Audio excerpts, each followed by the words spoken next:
Everyone has a story to tell. It's my mission to tell it. Unscripted, unedited, we are on the record. Hi everyone, I'm Serena Fazan and welcome to On the Record. You know, here on this show, we love talking about what we can do to help the community, and especially when it comes to children. I'm a mother myself of a beautiful 14-year-old daughter, and children are such blessings. And if we can make their life better, if we can change one child's life, how wonderful. Our world would be more wonderful. Yes. So it is my pleasure to introduce on this show today, Dee Grundel. Did I pronounce that? You did very well. That's right, the executive director of Joshua House. Correct. Very personal connection, which we're going to talk about in just a minute. And Dina Basiglio Sheridan. Yes, I got the name right. You did. You sit on the board of directors for Joshua House. That's right. So what a wonderful organization that was established more than 3 decades ago, or around 3 decades ago. So Dee, why don't we start with you and talk a little bit about Joshua House? Well, thank you, for starters, for having us on the show today. Of course, it's my honor and pleasure. We're excited to be here, and it's so exciting to see you again after our connection regarding Dottie Berger McKinnon, who is a founder of Joshua House. So about 30 years ago, actually about 32 years ago, 6 people used to get together and network with their businesses and discuss how their businesses could make a difference. It was always what's going on above the fold on the paper. And what was happening was we had a lot of mortality for children in the Tampa Bay area. Like in 1 year, I believe 11 children died from abuse in the Tampa Bay area. And that was right about 1989. So they're reading about, one more child that had died from being abused. And the unfortunate part was this child had been returned. That child had been in foster care and had been returned to the mother, and only lasted just a few months before he lost his young life. And here the founders are reading the paper going, well, somebody needs to do something about this. And one of those 6 people said, well, aren't we somebody? So oh my gosh. I mean, if we just stop and think about that and absorb that statement for 1 minute, oh my goodness. Yes. So aren't we that somebody? Yes. Powerful. It is. I and think that's so. How it started. And so there they go. They just take off. And one of them had adopted a child through Children's Home Society of Florida. They all were intimately involved in different areas of business throughout the entire Tampa Bay community. One was a rancher, one owned a tire store. You know, these names people should know. Bob Thomas, we have Olin Mott, Dottie Berger McKinnon, we have Greg Johnson, Lawrence Hall. You know, these were people that are sincere and significant leaders that have made a huge impression on the footprint and the landscape of the Tampa Bay community. But I think the biggest impression they made was building Joshua House and knowing that 3,000 foster children were able to call this home over the next 28 years, and that these 3,000 plus foster children weren't just the foster children that came into foster care. These were significantly traumatized children that needed someplace to go to heal. And that's what they created in Joshua House, was a therapeutic residential in a safe home. Environment. Yes. So Dina, let me go to you now. So you sit on the board of directors. There's many boards that we can donate our time to. What drew you to Joshua House? Well, I had been a part of an organization called Leadership Tampa, and I was surrounded by some really impressive, caring community leaders, and they really inspired me, that program. And one of the people that was in that program reached out to me and said, I feel that you would be perfect for something like this. Now, this was about 12 years ago. I did not have children yet. And I went and met with the board and was blown away by just the caliber of people that were on that board and the work they were doing, because I didn't understand, and I think many people maybe don't, the difference between Joshua House and just a regular foster home. It's that therapeutic care that they need. As Dee said, they are so broken and abused and hurt. and sometimes multiple times over by the time they get to us, that they need more than just a bedroom to go lay their head down in, a safe bedroom. They need more than that. They need help. They need love. They need to feel valued. They need a suitcase for their belongings and not a trash bag, and not being told that they're trash and felt like they are trash. And that's something that Joshua House is different from other foster homes. There are wonderful foster homes out there, but there's a lot of negative too. And that's what happens with some of these children, that they need us. They need a place like Joshua House where they can feel like they're in a neighborhood, a family, a home, a safe place, but they're also able to have care providers right there on site for anything they need. And more than that, we provide them with enrichment opportunities. These kids don't have birthday parties, don't go to movies, bowling alleys. They get to do these things with Joshua House. And can you imagine for a child, a birthday party, a simple birthday cake means the world to them. They don't understand. So with Joshua House, what is the age range of children that can come in? Well, it's been totally restored since an incident that occurred in 2020 that we don't need to go into in detail right now, but I can tell you that the age range is usually 6 to 17 years old. And at times, what we feel like is that we're one big middle school. And that is because you're getting children at a turning point in their developmental lives. You know, they're leaving their childhood and going through puberty. And what puberty does is it stirs up an awful lot of anxieties, and certain flashbacks start to occur, especially if a child's endured, significant sexual abuse.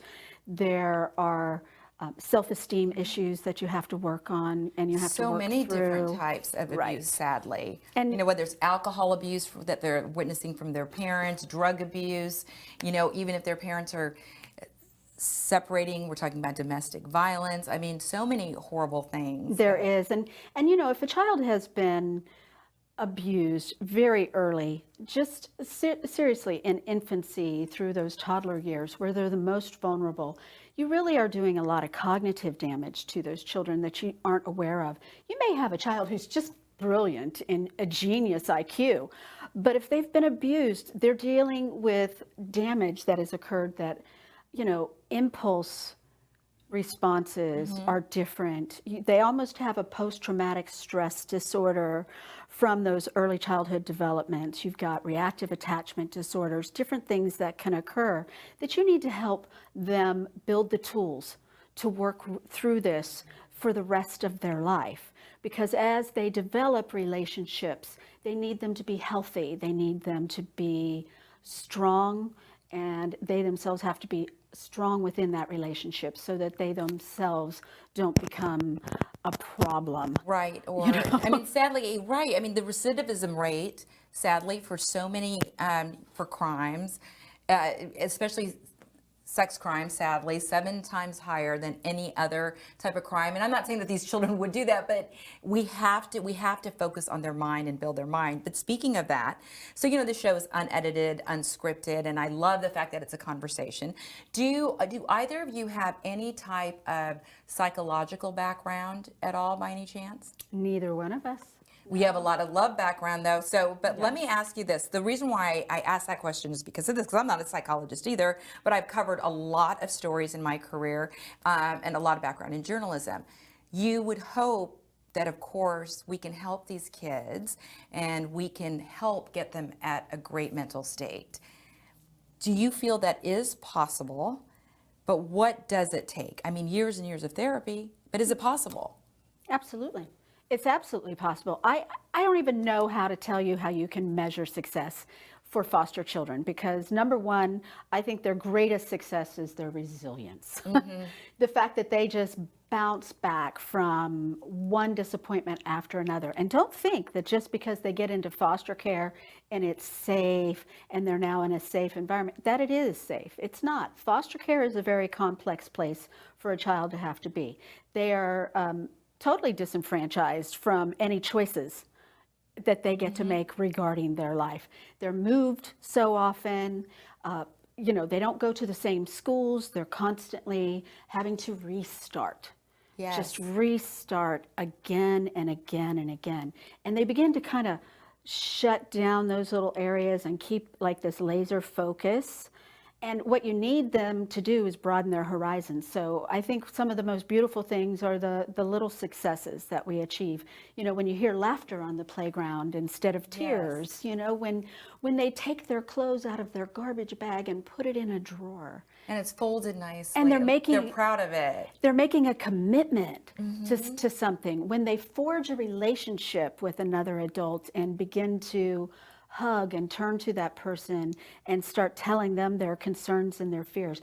Those are all significant milestones for a foster child. And that's what we should celebrate. Let me ask Dina just really quickly, because you said 12 years ago when you decided to work with this organization, you had not had kids at this point. How many children do you have now? I have 2, 4 and 8 years old. Oh my gosh, congratulations on that. You know, so now that you have kids and you see, and Didi, I'm sure you have kids too as well. Nope. You have all these kids. She has all the kids. She has all the kids. She has all the kids. She has all the kids. The whole community of She has kids. the whole community of kids. So with your own children, and you see that, and then now you're continuing to volunteer, has that changed your mindset? 100%. And Didi, I don't know if she notices, but during the board meetings, I am in tears for many of them because we get reports about where the children came from, the abuses that had happened to them before, and even sometimes things that we are having to deal with at Joshua House, like child trafficking and scary things that we have to protect our own children at Joshua House from these people who want to drive up to our gates and have to try to abduct our kids. You are kidding me. No, this is a gosh. real thing. And it really came to a head a few years ago, and That was really bad. it was horrible. I mean, literally we had our staff grabbing children and pulling them back from these traffickers who know exactly the amount of time that they can take a child and abuse them before they can be reported, before the police are called. They drop them back off, re-abuse. And we've done everything we can, and you know, this is a different topic for a different day because it's a huge topic. But we were able to, thanks to Didi and their amazing staff, you know, get it under control. Sexual trafficking, Yes. the average age of a child that's been sexually trafficked is 12 years old. But out of all of the children in the United States that have been sexually trafficked, 70% of them come from foster care. And that isn't because foster care is selling their children to sexual traffickers. It's because these children are vulnerable, that they have low self-esteem. They can easily be lured. You know, they run away because they're disappointed in life. They don't understand why their parents would choose drugs over them. So there's so many things that make them extremely vulnerable. So if you think about sexually trafficked children, 70% coming from foster care, then yeah, a place, pretty much it's like A place who takes care of foster children, of course, would be somewhere where they would go. that they would focus on, you know, how do we infiltrate this? How do we reach them? So are your schools, so are your malls, so are your everything. So just as parents, just be diligent, pay attention, and don't you ever dare think that your child's electronic device isn't yours to snoop through. Snoop. Snoop as people. much as you Snoop want. as much Yes. as you can, as often as you can, because you know, you gotta just prevent your child from becoming a victim. And the only way to do that is to be the parent. You don't have to be their buddy.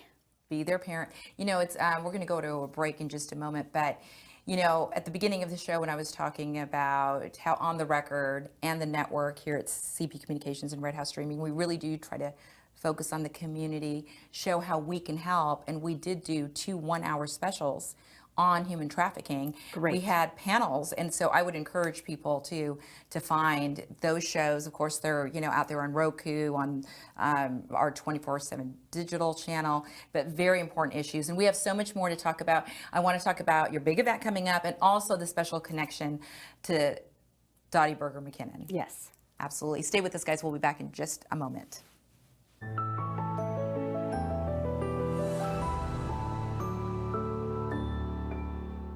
You use maps for travel, but did you know there's mapping for your skin?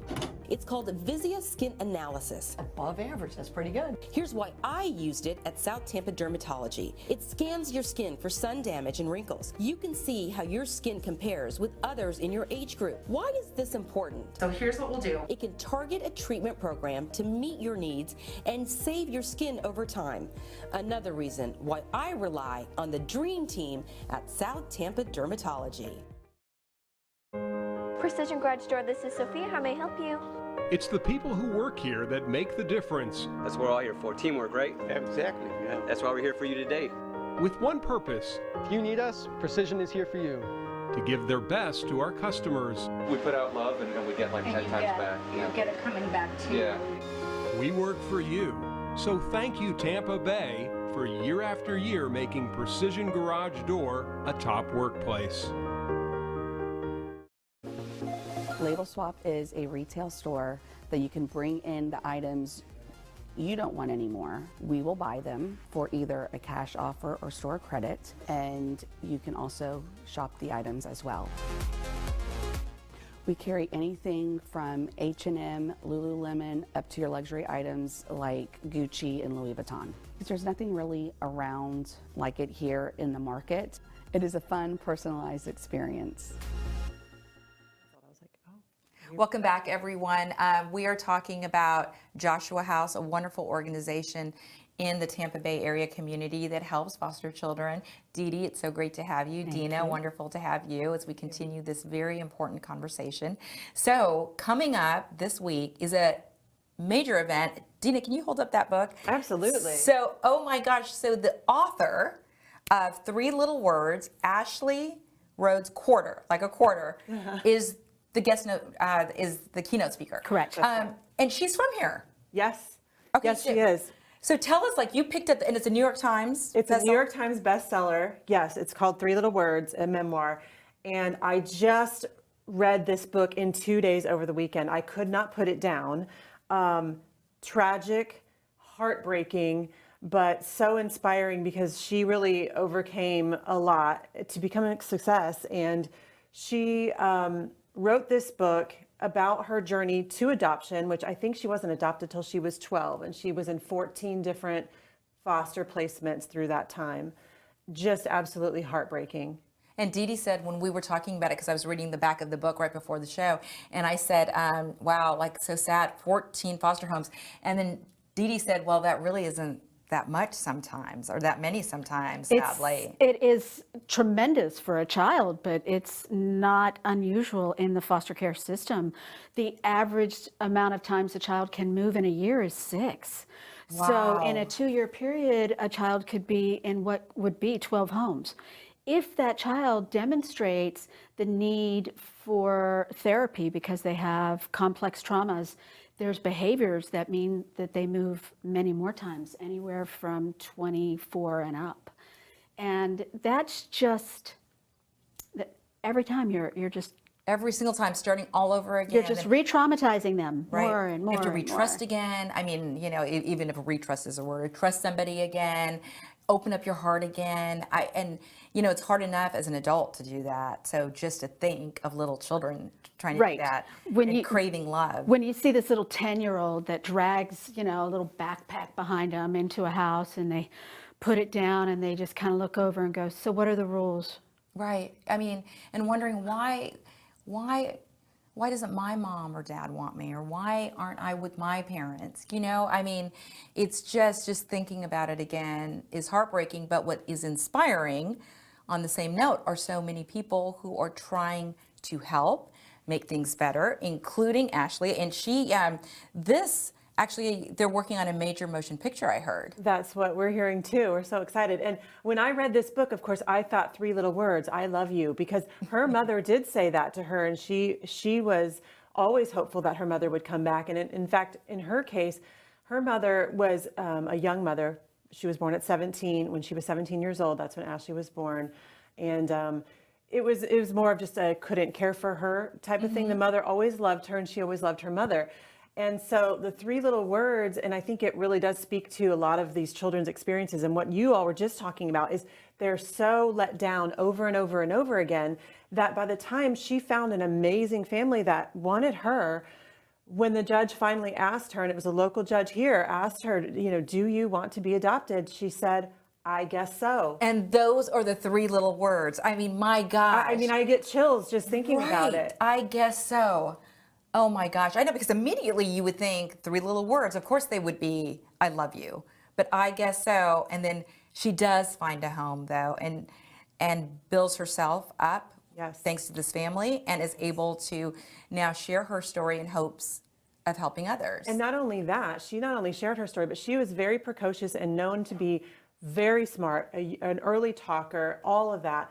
And she utilized that to, as she was transitioning out of foster care and knew she had a family, she was fighting for all the children that she knew. She actually went on as an advocate and thought about civil lawsuits and class actions against these particularly horrible set of foster parents that she was with that were very abusive and hot sauce down these children's throats. And oh my gosh, hot sauce down children's throats? Yes, and making them stand and crouch under tables and not touch the table and not touch the floor for 20 minutes, 2 hours, things like that happened over and over with these. And this is a foster family. This isn't what we have at Joshua House. This is where I'm showing you is a difference.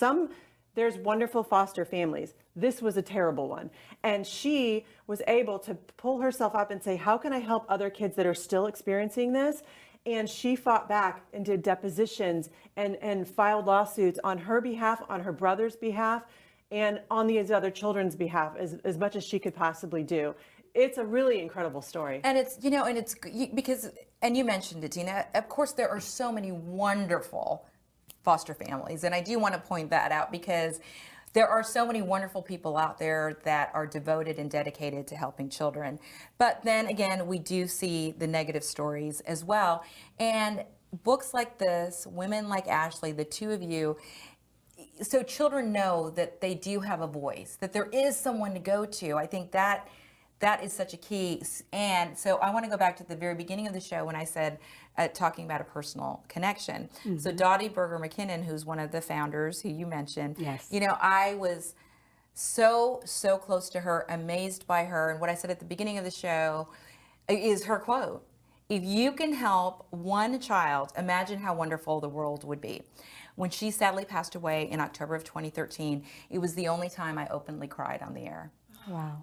She is just, what do you think she would say today about the progress and how you guys are building? Well, I think that Dottie felt like she made one mistake in her life. And that's a beautiful thing, to be able to say you made one mistake. Mm-hmm. But Dottie was a very precise and dedicated, focused individual. She served our community as a county commissioner, etc. But one of the things that they did with Joshua House was they gifted it to another charitable organization, because these are 6 business people with their own careers to run and their own families. And it wasn't like they wanted to build this huge shelter and have to run it. They wanted to pull in an expert to do that. Mm-hmm. So they gifted Joshua House to another charity and signed it all over to them with no real gift agreement. And throughout the years, this particular charity kind of, made their position known, that they didn't necessarily need the founders' opinions on how they were running Joshua House. Well, that's not how the founders felt. No, it goes back to what you said at the very beginning of the show, that we are the people that can make the difference. We really are, and that they were the ones that put blood, sweat, and tears into everything, including every tree that's planted on that property. So we honor that. But what happened was a rift occurred, and so the founders went on to create their own charitable organization called Friends of Joshua House Foundation. They pulled me in. I was not kicking and screaming. I was happy to go. My mother was raised in foster care. My sister was raised in foster care. I know that it can save children. So I was happy to go in that direction. So your own mother and sister were raised in foster care. Yes, my mother gave birth to my sister when she was 14 years old. Isn't that something? In foster care. And so then my sister was adopted, ended up back in foster care. My mother continued in and out of foster care 9 times. And they both shared 9 of the same homes, but not at the same time.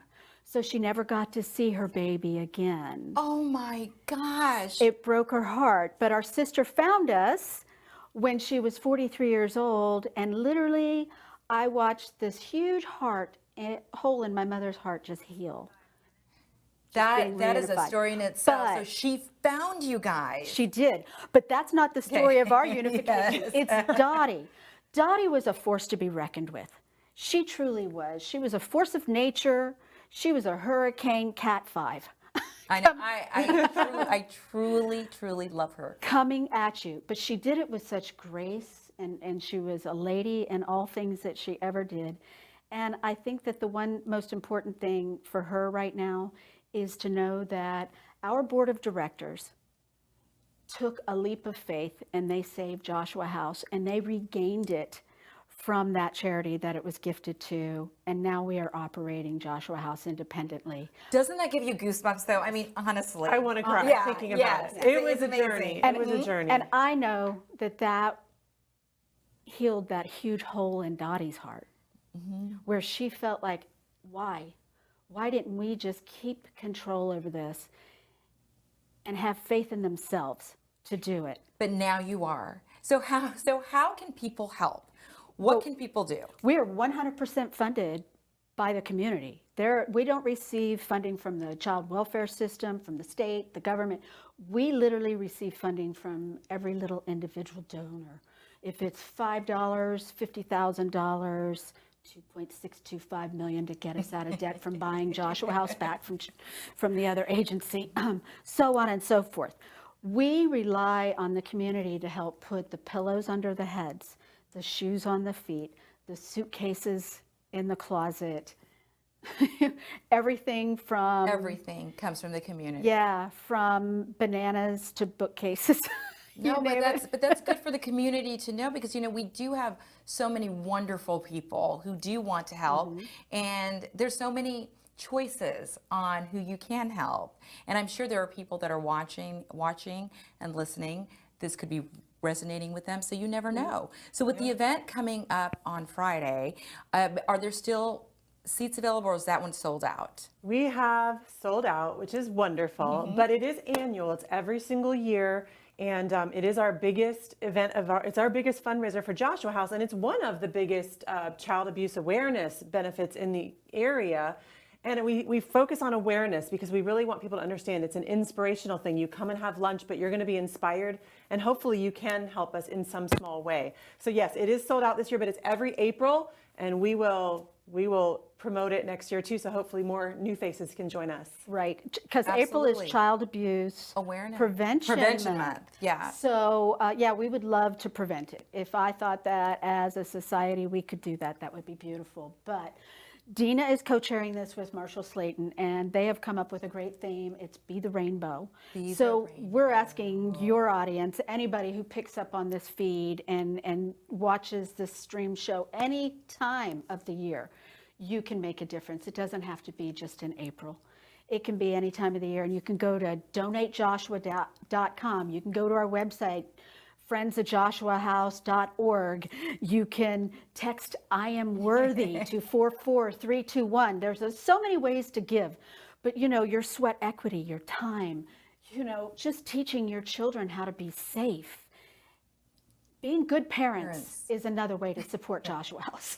100%. And you guys reached out to us. You reached out to me to be on the show, and that's what I appreciate so much. I love when the community reaches out and says, will you please do a show on our organization, or will you please help get the message out? I can't even tell you what an honor that was. Thank you so much for us to help. Speaking of that, we always encourage people. We have a graphic that will come up that you can reach out to us. A personal story, a love story, a business story, a nonprofit story. Please send it to us, and once again, you might be on the show. And then we'd also encourage you to share this story. I'm on multiple social media platforms, and I think that is very important so we can get the positive message out. We're also on Roku. We're on Roku, and we have a 24/7 digital streaming channel. So, And I'm more thrilled about that than you can know because I just got a Roku TV. yay! So it's Serena Fazan Network, and it's a free channel. Yay! So cool. Anything you either of you would like to add in closing? We're very grateful to be here. And if you do think you want to help volunteer, just call Joshua House. Dee Dee might answer the phone. Nancy might answer the phone. It's a small but dedicated crew, but that's literally how to get involved. Just call us or find us on the web. We can all make a difference. Yes, we all make a can. difference. And hopefully we're going to have Ashley on the show. I'm for sure. so excited. Three little words. Three Awesome. little words. I guess so. Thanks again so much, guys, for being here. Thank you. And thank you so much for watching. Stay safe, everybody.